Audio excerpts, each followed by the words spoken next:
संज्ञान में लाना चाहूंगा। सबसे कम डिफेंस अगर बजट जीडीपी के प्रतिशत में, तो वो 1.9% पिछले साल आपकी सरकार ने डिफेंस में खर्च किया।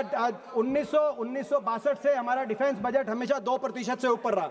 2013-14 में, ये आपकी स्टैंडिंग कमेटी की रिपोर्ट है किरण जी, 2013-14 में 2.5% जीडीपी का हम डिफेंस पे खर्च कर रहे थे।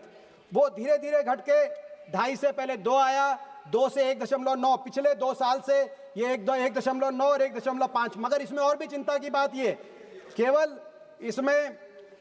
केवल डिफेंस का बजट गिरा है, गिरावट आई है, वही नहीं, इसमें कैपिटल आउटफ्लो 30% से भी कम है। जो मॉडर्नाइजेशन का आपको बजट चाहिए, उतना मॉडर्नाइजेशन का बजट नहीं। और रिपोर्ट कार्ड हम क्या दें?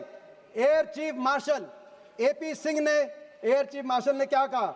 उन्होंने कहा कि टाइमलाइन बहुत बड़ा इशू है, समय से कोई प्रोजेक्ट पूरा नहीं हो पाता है और इसको हमें देखना ही पड़ेगा, हमारी सरकार भी इस पे उसको देखना ही पड़ेगा। हम कुछ ऐसा प्रॉमिस क्यों करते हैं जिसको पूरा ना कर पाए? आपके deputy chief of army staff Rahul Singh ने क्या कहा? उन्होंने कहा कि जो इक्विपमेंट जनवरी में डिलीवर होनी थी वो आज तक डिलीवर नहीं, अगर हो जाती तो ऑपरेशन सिंदूर में कहानी कुछ और होती। ये उन्होंने पब्लिक फोरम पे ये कहा। और आपका डिफेंस बजट आप घटा रहे हैं। और डिफेंस बजट में मैं एक और चीज कहूंगा, इसमें अग्निवीर जैसी योजना आप ले आए, जिसमें हमारी देश की फौज को कितना नुकसान हुआ है आप अंदाजा लगा सकते हैं कि फौज के। उसके साथ साथ मैं ये भी बताऊंगा कि एयरफोर्स मॉडर्नाइजेशन का बजट आपने घटा दिया। एयरफोर्स में आज हमें 60 स्क्वाड्रन की जरूरत है, 60 स्क्वाड्रन की, मगर जो यूपीए के समय 42 स्क्वाड्रन थी, आज वो 31 स्क्वाड्रन रह गई एयरफोर्स में। और वो जो स्क्वाड्रन यानी कि 18 से 24 हवाई जहाज, इन स्क्वाड्रन में भी कई स्क्वाड्रन के अंदर जैगुआर जैसे आज जहाज हैं, जो दुनिया में तमाम मुल्कों में इस जहाज को रिटायर कर दिया गया है।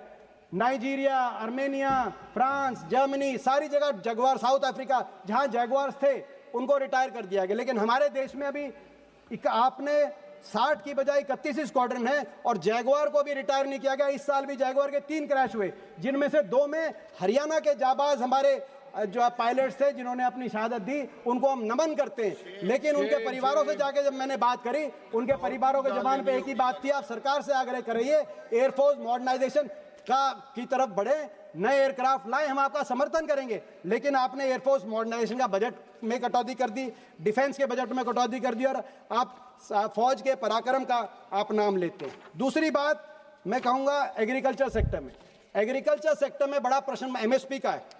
यूपीए के समय हमारी एमएसपी में पैडी, वीट दोनों में 12% और 13% की बढ़ोतरी हुई प्रतिवर्ष औसतन, और दालों में चावल हो, मूंग हो, 20% और 22% की औसतन बढ़ोतरी हुई प्रति वर्ष।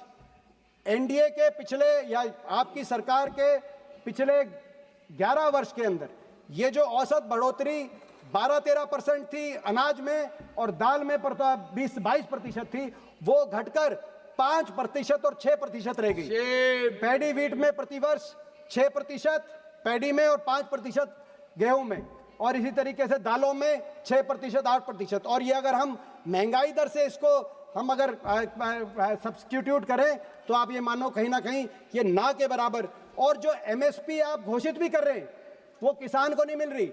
इस साल आपने धान पर 2390 रुपए की आपने एमएसपी डिक्लेयर करी, न्यूनतम समर्थन मूल्य, लेकिन हरियाणा की मंडियों में आप जाके देखिए धान 1500 से 2000 तक धान में एमएसपी से कम मूल्य मिला। बाजरा में आपने इस वर्ष एमएसपी न्यूनतम समर्थन मूल्य 2250 का, मगर बाजरा बिका 1800 का, 1900 का, कई जगह बाजरे पे एमएसपी भी नहीं मिली। कपास में आपने एमएसपी डिक्लेयर करी 8100 की, मगर मंडी में 6500 और 7200 की आपकी एमएसपी से कम में कपास देने को मजबूर किसान हुआ। तो आज एमएसपी मिल नहीं रही, जितनी आप बढ़ा रहे हो, जितना यूपीए के समय का था उससे आधे से कम आप बढ़ा रहे हो प्रतिवर्ष, और जितनी बढ़ा के आप घोषित भी कर रहे हो, कितने किसान को मिल रही है वो आपको हरियाणा का किसान बता देगा, बाकी देश का किसान बता देगा। खाद के लिए आप डिमांड्स पर ग्रांट में और लेके आए कि खाद आपको देंगे। मैं एक और बात कहना चाहूँ, आप आत्मनिर्भर की भारत की बात करते हैं, कपास की बता रहा हूँ। कपास में इस वर्ष आपने 11% की इंपोर्ट ड्यूटी खत्म कर दी कपास में। विदेश से कपास आ रहा है और हमारे देश के कपास का जो पैदावार करता है किसान, उनको न्यूनतम समर्थन मूल्य भी नहीं मिल रहा। ये आत्मनिर्भर भारत का आप मॉडल देश के सामने रख रहे हैं। इसी तरीके से खाद की बात है, लगातार पूरे देश में हम देख रहे हैं, हरियाणा में देख रहे हैं, खाद थानों में बिक रही है। हरियाणा में तो जो लाइन लग के उसमें कभी लाठीचार्ज होता है और अपने किसान को अपने हाथ पे एक मोहर लगवाती है सरकार कि भाई ये लाइन में लगा हुआ है। तो ये क्या जो है, मैं समझता हूँ कि कृषि क्षेत्र में दूसरी बात आती है मजदूर की, किसान और मजदूर। हमारे साथी ने एक प्रश्न पूछा था लोकसभा में, उसका कल जो है इस हफ्ते उसका उत्तर मिला।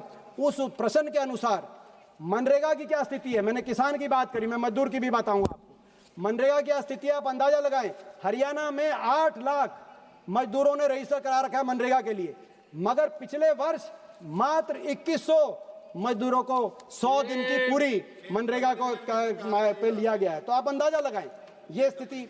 इसके बाद मैं तीसरा विषय लेना चाहूंगा स्पोर्ट्स का, खेल का। खेल में बड़े विडंबना है, किरण रिजिजू जी हमारे मंत्री, खेल के मंत्री भी रहे, वो भी सुने, बड़ी विडंबना है। जो खेलो इंडिया का बजट 3,500 करोड़ का बजट आपने लिया, उस बजट में कुल मिलाकर हरियाणा के बाटे 80 करोड़ आया, जो देश में सबसे कम। सबसे ज्यादा आया गुजरात के बाटे 600 करोड़ खेलो इंडिया का। और जो प्रदेश देश में सबसे ज्यादा मेडल लेके आता है, 50% ओलंपिक, एशियाई, कॉमनवेल्थ के खेल हरियाणा खिलाड़ी लेके आते हैं। खेलो इंडिया में सबसे कम बजट उनका और सबसे ज्यादा बजट आप ले रहे हैं गुजरात का। और कॉमनवेल्थ खेल कहाँ हो रहे हैं? गुजरात में। लाखों करोड़ वहां खर्चे जाएंगे अहमदाबाद में। और अब तो गृह मंत्री जी कह रहे हैं कि ओलंपिक खेल भी वहां कराएंगे। मेरी मांग है सरकार से कि इसमें हरियाणा को कोहोस्ट के रूप में लिया जाए। भूपेंद्र यादव जी यहाँ मौजूद हैं, उनसे भी मैं कहना चाहता हूँ, धर्मेंद्र जी भी प्रभारी रहे हरियाणा के, उनको भी पता हरियाणा के बारे में। हरियाणा को कोहोस्ट कम से कम आप लिए तो होस्ट कराना चाहिए था, ताकि ये लाखों करोड़ में से कुछ हरियाणा के खेल इंफ्रास्ट्रक्चर पे भी खर्च हो। आपने देखा हमारे खिलाड़ी कैसे बास्केटबॉल कोर्ट्स के अंदर हमारे खिलाड़ियों की जान तक जा रही है, इतना दुर्दशा है खेल ढांचे की।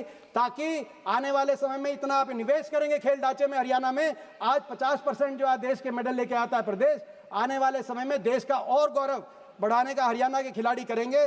क्या कहेंगे, ऐसी मेरी मांग है। बहुत सी बातें अन्य भी रखनी थी, मगर मैं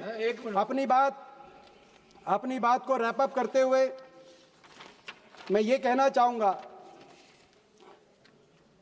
कि मुझे याद है 2014 में जब एनडीए का पहला वर्ष था, अरुण जेटली जी, माननीय स्वर्गीय अरुण जेटली जी वित्त मंत्री थे। उन्होंने कहा, उनकी स्पीच मुझे याद है पहले बजट की, और उस समय उनकी बजट की स्पीच इसलिए याद है कि मैंने उस समय विपक्ष की तरफ से मैंने ही बजट स्पीच पे इनिशिएट किया था। बजट की उनकी स्पीच में उन्होंने कहा कि economy is ready to take off. तब 8% ग्रोथ थी एवरेज, जो अब घट के 5.5% आ गई, रेडी टू टेक ऑफ। और ये यूपीए के बंधनों से हमारी अर्थव्यवस्था मुक्त हो चुकी है और अब टेक ऑफ की तरफ जा रही। अब वो 11-12 साल में टेक ऑफ हुआ या अभी रनवे पे ही जहाज खड़ा है, वो हमारे एयरपोर्टों पे यात्रियों ने देख लिया, क्रैश लैंडिंग हो रहा है। वो क्या स्थिति बनी। वित्त मंत्री जी, आप इन विषयों पे ध्यान देंगे, मुझे पूरा विश्वास है। बहुत बहुत धन्यवाद।